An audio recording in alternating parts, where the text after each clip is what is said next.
The Democratic leadership meeting was supposed to be routine. But when Gavin Newsom tried to silence Jonathan Roumie in front of the entire caucus, calling him too inexperienced for serious policy, he had no idea what was coming next. What happened in the following 30 seconds left every person in that room stunned and may have just changed the future of the Democratic Party forever. Before we dive into this explosive story, drop a comment letting us know where you're watching from. And don't forget to hit that subscribe button so you never miss the latest political drama. The tension had been building for weeks. Newsom, the House Minority Leader, had been consolidating power and making it clear that newer progressive members needed to fall in line. But Jonathan Roumie, the fierce congressman from California, wasn't about to back down. He walked into that leadership meeting with receipts that would expose Newsom's hypocrisy and turn his own words against him in the most devastating way possible. This wasn't just another political disagreement. This was a generational clash that would define the soul of the Democratic Party. And Roumie was about to deliver a performance that would make Newsom question everything he thought he knew about power dynamics in Congress. The stakes couldn't have been higher. Behind closed doors, whispers had been circulating that Newsom was planning to marginalize the progressive wing of the party. Some sources even suggested he was considering removing certain members from key committee assignments. But what Newsom didn't realize was that Roumie had been documenting every contradiction, every broken promise, every moment when leadership failed to live up to their own standards. He came prepared for war.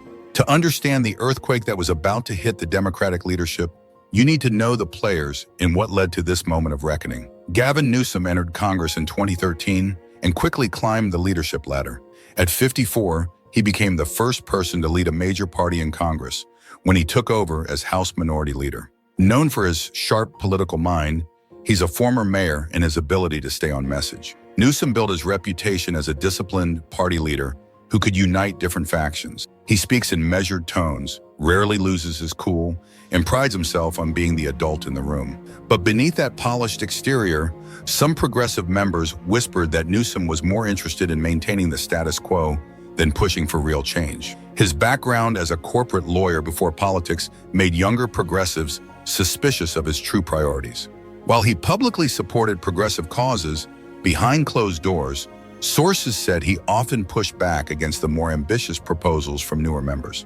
Jonathan Roumie represents everything Newsom wasn't expecting when he became leader.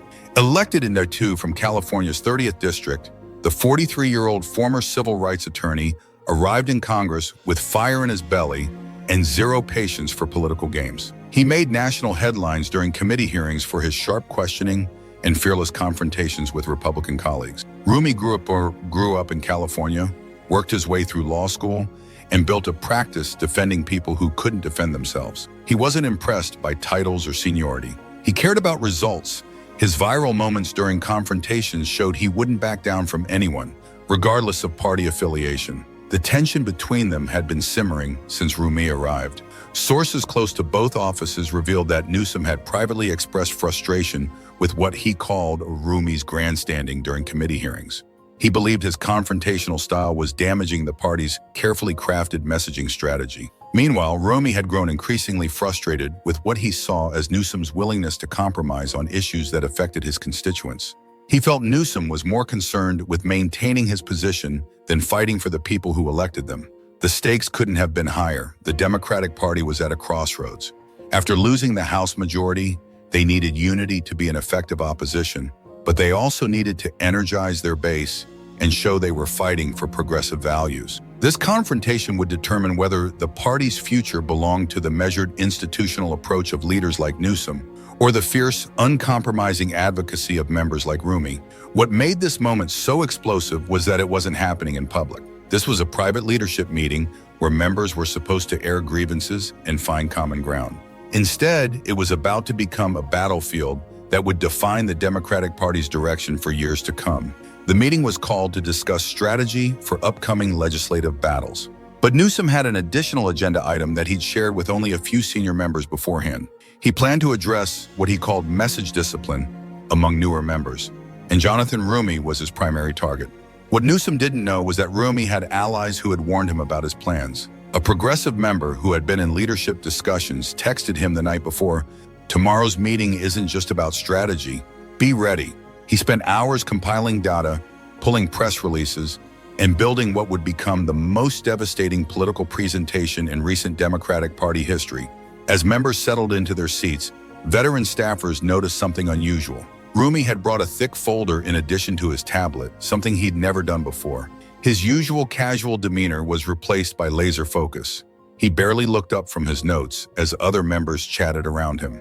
Representative Katie Porter, sitting nearby, later said she could sense something big was about to happen just from Jonathan's energy. The Democratic leadership meeting started like dozens of others. Members filed into the secure conference room in the Capitol, coffee cups in hand, ready for another strategy session. But the atmosphere felt different this time. Several senior members noticed Newsom seemed more tense than usual, checking his notes repeatedly. Roumie arrived right on time, taking his usual seat toward the back of the room. He had his tablet open and was reviewing what looked like prepared remarks. A few members later said they noticed he seemed unusually focused, not engaging in the typical pre-meeting small talk. For the first 20 minutes, everything proceeded normally. They discussed upcoming votes, messaging strategy for the week, and coordination with Senate Democrats. But then Newsom shifted to what he called internal matters. "We need to talk about message discipline," Newsom began, his voice taking on a prosecutorial tone that members knew meant he was about to make a serious point. "Some of our newer members have been freelancing in ways that undermine our collective strategy." The room grew quiet. Everyone knew this wasn't theoretical. Newsom continued, "When we go off script during committee hearings or make statements that contradict our agreed-upon positions, it hurts all of us. We can't have members pursuing personal agendas at the expense of the caucus." Representative Alexandria Ocasio-Cortez shifted in her seat. Several progressive members exchanged glances. They all suspected where this was heading. Then Newsom made it explicit. "For example," he said, pulling out a tablet, "some members have used committee hearings as platforms for viral moments rather than serious legislative work. This kind of behavior might get social media attention, but it's not how we build coalitions or pass meaningful legislation." That's when Jonathan Roumie looked up from his notes. He knew exactly who Newsom was talking about. "We need our newer members to understand that experience matters," Newsom pressed on, his voice gaining confidence as he felt he had the room's attention. "Congress isn't about creating moments for TikTok. It's about the serious business of governance." And frankly, some of our members seemed more interested in their online followers than in following the leadership's strategic direction. A few senior members nodded, but the progressive wing of the caucus was getting visibly uncomfortable. Newsom wasn't done. "I've had conversations with committee chairs who are concerned about members who seem more interested in confrontation than collaboration. We can't have people who are still learning the ropes thinking they know better than leadership with decades of experience." The words hung in the air like a challenge. Roumie slowly closed his tablet and looked directly at Newsom. Several members later said the energy in the room shifted completely at that moment. "Are you talking about me specifically, Leader Newsom?" Roumie asked, his voice calm but carrying an edge that made everyone pay attention. Newsom paused, clearly not expecting such a direct response. "I'm talking about patterns of behavior that concern me and other senior members," Newsom replied. "Patterns of behavior," Roumie repeated slowly. "Like what patterns specifically?" The room was dead silent now. Even staffers standing along the wall stopped moving. Newsom seemed to realize he might have pushed too far, but he was committed now. "Like using committee hearings for personal grandstanding instead of serious oversight. Like making statements that contradict positions we've agreed on as a caucus. Like prioritizing viral moments over legislative effectiveness." That's when Roumie smiled, but it wasn't a friendly smile. It was a smile of someone who had been waiting for exactly this moment. "So you think I'm too inexperienced for serious policy work?" Roumie asked, his voice getting stronger. "You think I'm just here for our TikTok moments and don't understand the serious business of governance?" Newsom tried to backtrack. "I didn't say—" "Yes, you did," Roumie interrupted, something he would never normally do to leadership.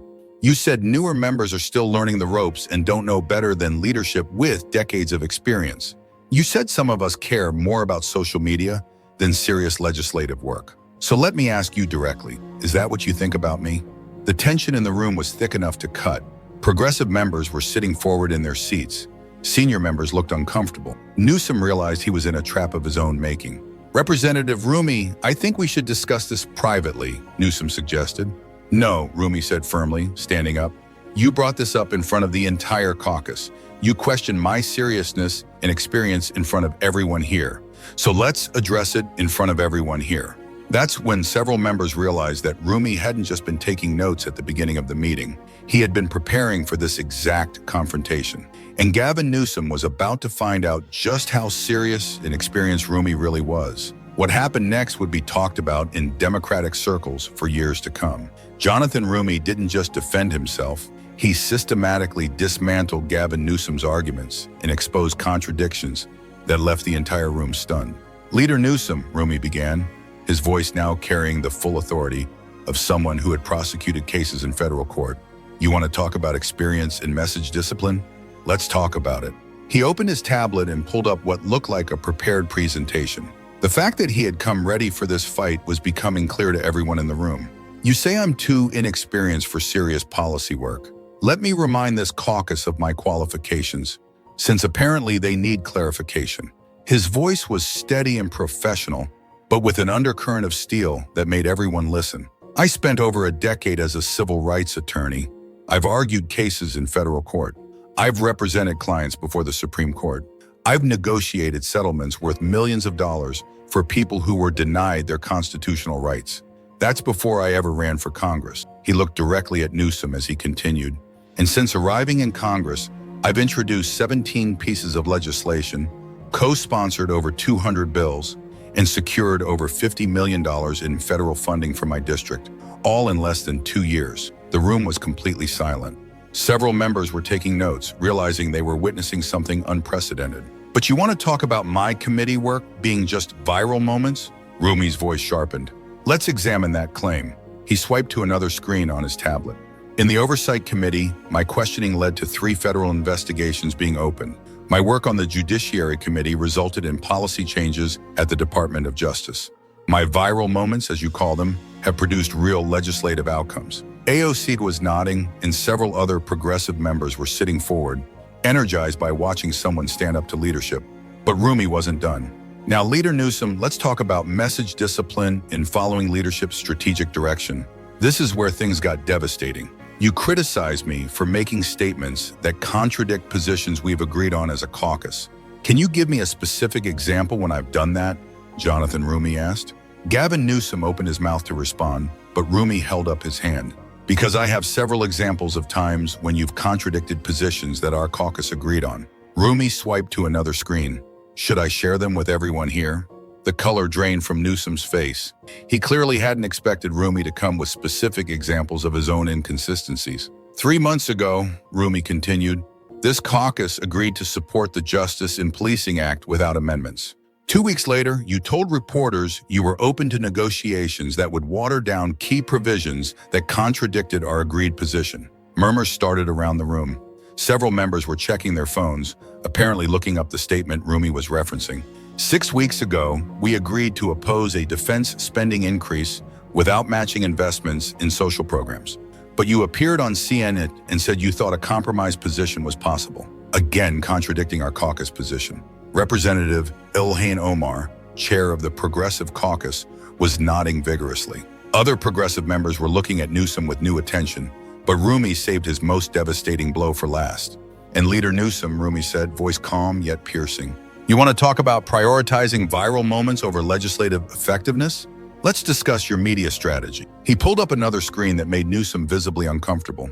"Your office has sent out 47 press releases in the past 3 months. 31 of them were about your television appearances or statements responding to Republicans. Only 16 were about actual legislation you've authored or co-sponsored." The room was now completely focused on this data presentation that Roumie had apparently been preparing for weeks.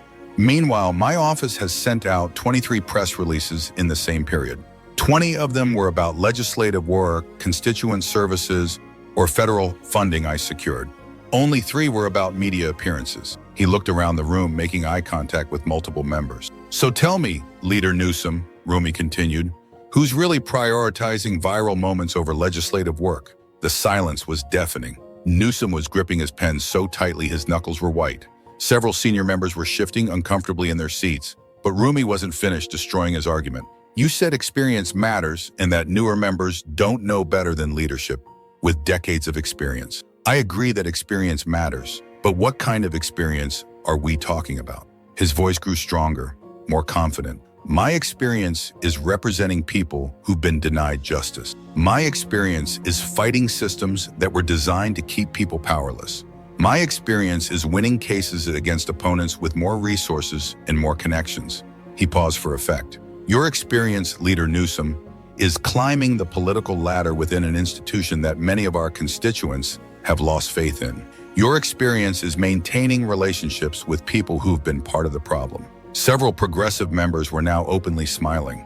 Even some moderates looked impressed by the thoroughness of Roumie's preparation. "So when you question my seriousness about governance," Roumie continued, "you're really questioning whether someone with my background, someone who fought for justice outside these halls, can be trusted to fight for justice inside them." The implicit criticism was clear. Newsom represented the old way of doing things, while Roumie represented the change that voters had demanded.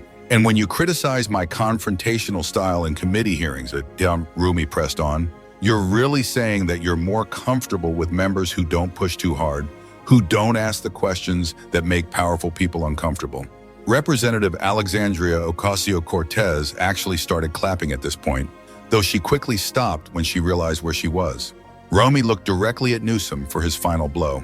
"Leader Newsom, I didn't come to Congress to learn how to play politics better. I came here to change a system that's been failing people who look like me and represent districts like mine. If that makes you uncomfortable, if that seems too confrontational, if that doesn't fit your idea of message discipline, then maybe the problem isn't with my approach. Maybe the problem is with leadership that's more concerned with maintaining the status quo than delivering the change our constituents voted for." The room erupted. Progressive members were nodding and murmuring agreement. Moderate members looked stunned by the directness of the attack. Senior members allied with Newsom appeared shocked that anyone would challenge leadership so directly and so effectively. Newsom tried to respond. "Representative Roumie, I think you're mischaracterizing." Am I?" Roumie shot back immediately. "Because everything I just said can be verified. The press releases are public record. Your CNN appearances on video. The legislative data is all available through the congressional record." Roumie closed his tablet and remained standing. "Leader Newsom, you called this meeting to talk about message discipline and following leadership. But maybe what we really need to discuss is whether our current leadership is equipped to deliver the change our constituents are demanding." The challenge was explicit. Now, in front of the entire Democratic caucus, Jonathan Roumie had not just defended himself, he had turned the tables and put Newsom's leadership style on trial. And judging by the faces around the room, the jury was still out on which approach would define the future of the Democratic Party. The Democratic leadership meeting ended in chaos. After Roumie's devastating response, Newsom attempted to regain control by calling for a recess, but the damage was already done. As members filed out of the conference room, the hallways buzzed with whispered conversations and urgent phone calls to staff and allies. Several progressive members immediately approached Roumie as the meeting broke up. AOC was overheard saying, "That was incredible. You came with receipts." Representative Ilhan Omar nodded approvingly and said, "Someone needed to say it." But the moderate and senior members had very different reactions. Representative Steny Hoyer, the former majority leader, looked visibly uncomfortable. Several committee chairs shook their heads as they left, clearly disapproving of how directly Roumie had challenged leadership. Newsom himself appeared shaken. Sources later reported that he stayed in the conference room for several minutes after everyone else left, staring at his notes and making phone calls. One aide described him as rattled in a way they had never seen before. Within 2 hours, details of the confrontation started leaking to political reporters. The first story appeared on Politico's website with the headline, "Freshman Dem delivers stunning rebuke to House Leader in private meeting." But that was just the beginning. By evening, multiple news outlets had sources describing Roumie's presentation as thoroughly researched and devastating. CNN's congressional correspondent reported that multiple Democratic sources described it as the most direct challenge to party leadership they'd witnessed in years. The story gained momentum when video emerged of Roumie leaving the Capitol that afternoon. A reporter shouted a question about tension with leadership, and instead of giving a typical non-answer, Roumie stopped and delivered an impromptu statement that would be replayed thousands of times. "I came to Congress to fight for my constituents, not to make leadership comfortable," he said, looking directly into the camera. "If doing my job effectively makes some people uncomfortable, that says more about them than it does about me." Progressive activists and online Democrats went wild. Roumie claps back started trending within hours, with users sharing clips of his previous viral committee moments, alongside quotes from his confrontation with Newsom. One tweet with over 200,000 likes read, "Jonathan Roumie just showed why we need more prosecutors and fewer politicians in Congress. He came with facts and receipts." Another viral post declared, "This is what accountability looks like." Roumie didn't just defend himself, he put leadership on trial. Progressive organizations quickly rallied behind Roumie, just as Democrats tweeted, "This is exactly the kind of fearless representation we need." Roumie showed that experience without results isn't leadership, it's just seniority. The Working Families Party issued a statement calling his challenge exactly what Democratic voters had been demanding. Leaders who hold their own party accountable when they're not delivering for working families. MoveOn posted a video compilation of Roumie's greatest hits in committee hearings with the caption, "This is what fighting back looks like." But the response wasn't uniformly positive. Establishment Democratic accounts pushed back, with one former congressional staffer tweeting, "There are ways to handle disagreements within the caucus. Publicly humiliating leadership isn't one of them." Third Way, a centrist Democratic organization, released a statement warning that internal conflicts distract from the real work of opposing Republican extremism and winning back working-class voters. Newsom's allies quickly began their own messaging campaign. Stories appeared describing Roumie's challenge as disrespectful and damaging to party unity. Anonymous quotes from senior Democratic sources suggested that his confrontational approach was exactly the kind of behavior that hurt the party's effectiveness. One story in The Hill quoted a longtime Democratic operative saying, "Gavin Newsom has united this caucus and led effective opposition to Republican extremism. Having that undermined by someone who's been in Congress for less than 2 years is exactly the kind of self-defeating behavior that cost Democrats elections." But these counter-narratives struggled to gain traction because Roumie's supporters kept returning to the substance of his argument. Progressive media personalities repeatedly highlighted his legislative record and the specific examples he'd cited of Newsom's contradicting caucus positions. Behind the scenes, the confrontation exposed deeper divisions within the Democratic caucus that had been simmering for months. Progressive members saw Roumie's challenge as validation of their frustrations with leadership's cautious approach. Representative Ro Khanna was quoted in a Washington Post story saying, "Jonathan raised legitimate questions about whether our current approach is delivering results our constituents expect. Those questions deserve honest answers, not dismissal." But moderate Democrats worried that the public nature of the conflict would damage the party's image. Representative Josh Gottheimer told reporters, "We need to be focused on holding Republicans accountable, not relitigating internal strategy disagreements in public." The Congressional Black Caucus found itself in a particularly difficult position with both Newsom and Roumie as prominent members. Sources within the CBC reported tense discussions about how to handle the situation without taking sides in what many saw as a generational and ideological divide. Recognizing that he needed to regain control of the narrative, Newsom's team scheduled a series of media appearances designed to reframe the confrontation. His first interview was with MSNBC's Andrea Mitchell, where he attempted to take the high road. "I respect Representative Roumie's passion," Newsom said, using his characteristic measured tone. "But leadership sometimes requires making decisions that not everyone agrees with. My job is to unite this caucus and advance our shared values, even when that means having difficult conversations." When Mitchell pressed him about Roumie's specific criticisms, Newsom deflected. "I'm not going to relitigate private caucus discussions in public. What I will say is that every member of our caucus brings valuable perspectives, and we're stronger when we work together." But the response felt weak compared to Roumie's detailed presentation. Political commentators noted that Newsom seemed offensive rather than authoritative. Meanwhile, Roumie had appeared on several progressive podcasts and gave interviews that reinforced his message. On Pod Save America, he expanded on his critique of Democratic leadership. "The question isn't whether I respect leadership," he said. "The question is whether leadership is delivering results for the people who elected us. My constituents didn't send me to Washington to be polite to people who aren't fighting hard enough for them." He was particularly effective when interviewers asked about accusations that he was being divisive. "Divisive compared to what?" he responded on one show. "Compared to the unity we had when Democrats controlled everything and still couldn't pass voting rights? Compared to the message discipline we had when we lost the House," Jonathan Roumie said. These appearances showcase exactly why progressive activists loved him. He was unafraid to criticize his own party when he believed they weren't fighting hard enough. Political analysts began speculating about what the confrontation meant for the future of Democratic leadership. Several noted that Roumie had essentially auditioned for a larger role in the party while simultaneously weakening Newsom's position. This wasn't just a policy disagreement, wrote one prominent political reporter. This was a younger, more progressive member demonstrating that he could go toe-to-toe with established leadership and win, and that had implications far beyond this one meeting.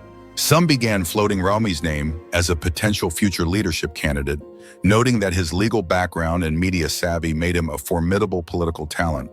Others suggested he might be positioning himself for a Senate run or even higher office. The confrontation also highlighted broader tensions within the Democratic Party about strategy and messaging. Progressive activists saw it as proof that the party needed bolder, more confrontational leadership. Moderates worried that internal conflicts were distracting from the fight against Republican extremism. 3 weeks after the confrontation, its effects were still reverberating through Democratic politics. Roumie's profile had risen dramatically. His social media following doubled. Progressive organizations began featuring him at events, and he received invitations to appear on major news programs. More importantly, other junior progressive members began speaking more boldly in caucus meetings and committee hearings. Several sources reported that the dynamic had shifted, with leadership being more careful about dismissing concerns from newer members. Newsom, meanwhile, had to rebuild relationships with the progressive wing of his caucus. He scheduled individual meetings with several progressive leaders and made subtle changes to his messaging strategy that acknowledged their concerns. The confrontation became a case study in how individual moments can reshape political dynamics. Roumie had turned what was meant to be a lecture about staying in line into a demonstration of exactly why the Democratic Party needed leaders who weren't afraid to challenge authority, even their own. Political science professors began using the incident in their classes as an example of how power dynamics in Congress were evolving. Georgetown University's Dr. Sarah Mitchell told her students, "This wasn't just a freshman challenging a leader. This was a masterclass in political preparation and strategic thinking." Roumie understood that in the modern media environment, being right is enough. You have to be right with receipts. The Harvard Kennedy School invited Roumie to speak about leadership in the digital age, specifically focusing on how he had used data in preparation to level the playing field against institutional authority. His presentation became one of the most watched political speeches of the year, with students particularly impressed by his systematic approach to building an argument. As the dust settled, it became clear that this confrontation was just the beginning of a larger battle for the soul of the Democratic Party. The question was whether there would be more conflicts between establishment leadership and progressive members. It was whether those conflicts would strengthen the party by forcing important conversations or weaken it by creating public divisions. What everyone agreed on was that Jonathan Roumie had fundamentally changed his position within the Democratic caucus. He was no longer just a promising freshman member. He was a force that leadership would have to reckon with for years to come. And for anyone who doubted whether a first-term congressman could stand up to entrenched leadership and win, Roumie had provided a masterclass in preparation, courage, and strategic thinking. The message was clear. The new generation of Democratic leaders wasn't waiting for permission to lead. They were taking it. If you enjoyed watching Jonathan Roumie dismantle Gavin Newsom with facts and receipts, make sure to subscribe for more explosive political drama. The battles within the Democratic Party are just getting started, and you won't want to miss what happens next. Hit that notification bell and let us know in the comments. Do you think Roumie was right to challenge Newsom so directly, or should he have handled it differently? The political wars are heating up, and we'll be covering every explosive moment. If you enjoyed watching Jonathan Roumie challenge Gavin Newsom with facts and receipts, make sure to hit that subscribe button for more explosive political drama. The battle for the soul of the Democratic Party is just getting started, and you won't want to miss what happens next. Stay up to date on every powerful moment in political showdown by subscribing now and turning on that notification bell. Let us know your thoughts in the comments. Was Roumie right to challenge Newsom directly, or should he have handled it differently? Join the conversation and be part of the action.